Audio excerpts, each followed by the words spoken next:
तो नमस्कार दोस्तों, मैथ क्लासेस 150 में आप सभी का बहुत बहुत स्वागत है। अभी हम लोग सीख रहे हैं त्रिभुज चैप्टर का, जो कि 3 क्लास 4 क्लास 5 के बच्चों के लिए बहुत ही इंपॉर्टेंट है। खासकर 4 क्लास के बच्चों को किताब में दिया है और 5 क्लास के बच्चों की किताब में दिया हुआ है। तो उसको हम समझेंगे बारीकी से, डीपली नॉलेज, और उसको विस्तार से समझने की कोशिश करेंगे। और जो फिल इन द ब्लैंक्स है, यानी खाली स्थानों को भरना है, उसको भी भरेंगे किताब का चैप्टर बाय चैप्टर। ठीक है, तो चलिए बोर्ड पर चलते हैं और समझने की कोशिश करेंगे क्या है। पहला लिखा, 2 से अधिक रेखाखंडों से घिरी आकृति को बहुभुज कहते हैं। क्या कहते हैं? बहुभुज। ठीक है, कहते हैं। अब 3 भुजाओं से घिरी आकृति को त्रिभुज कहते हैं। ठीक है, ऐसे लिख सकते हैं, त्रिभुज का सिंबल दे दे या फिर हिंदी में लिख दे त्रिभुज, इस तरह से। उसके बाद लिखा, जिस त्रिभुज की तीनों भुजाएं आपस में बराबर हो उसे समबाहु त्रिभुज कहते हैं, क्योंकि सभी भुजाएं क्या हैं? आपस में बराबर है। समबाहु त्रिभुज। ठीक है, यहाँ पर त्रिभुज कहते हैं। जिस त्रिभुज की तीनों कोण न्यून कोण हो उसे न्यून कोण त्रिभुज कहते हैं। न्यून कोण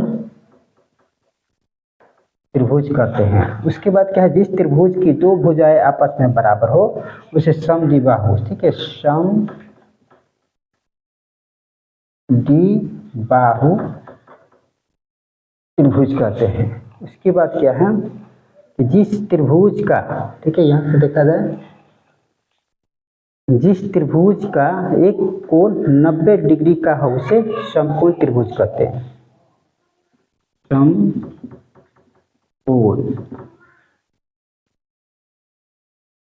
त्रिभुज कहते हैं। उसके बाद क्या है? जिस त्रिभुज का एक प्रत्येक कोण 90 डिग्री से कम हो उसे न्यून कोण त्रिभुज कहते हैं। ठीक है, न्यून कोण त्रिभुज कहते हैं। उसके बाद क्या है? जिस त्रिभुज का तीनों भुजाएं असमान हो, यानी कोई भुजाएं जो है बराबर ना हो, सभी की माप अलग अलग हो, उसे विषमबाहु त्रिभुज कहते हैं। यानी विषमबाहु त्रिभुज कहते हैं। उसके बाद क्या है? जिस त्रिभुज का एक कोण 90 डिग्री से अधिक हो उसे अधिक कोण त्रिभुज कहते हैं, यानी अधिक कोण त्रिभुज कहते हैं। और यहाँ पर बहुत ही आसान है, त्रिभुज है, त्रिभुज की 3 भुजाएं होती है। यहाँ पर लिखेंगे 3। त्रिभुज की 3 शीर्ष होते हैं। ठीक है, यहाँ पर लिखेंगे 3। त्रिभुज की कोण कितना होता है? 3 होता है।